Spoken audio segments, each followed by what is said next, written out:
Hola niños, menudo susto. Esperad un momento, ¿qué es esto? ¿Qué hace una mariposa aquí en el...? Bueno, nada, pues vamos a comenzar el programa. Hoy vamos a hablar del sonido de los animales. Menudo desastre que hice.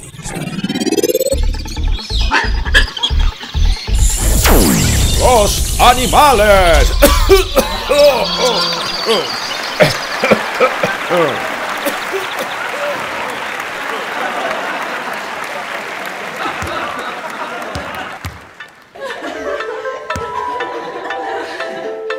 El perro.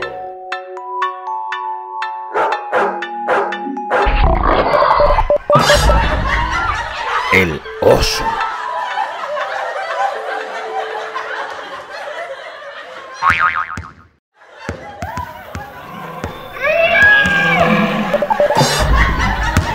El elefante.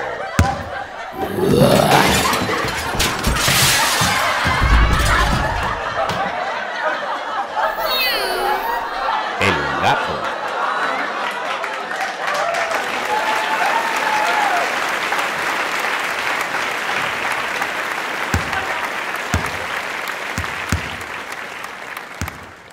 Ahora que se han ido todos, voy a descansar.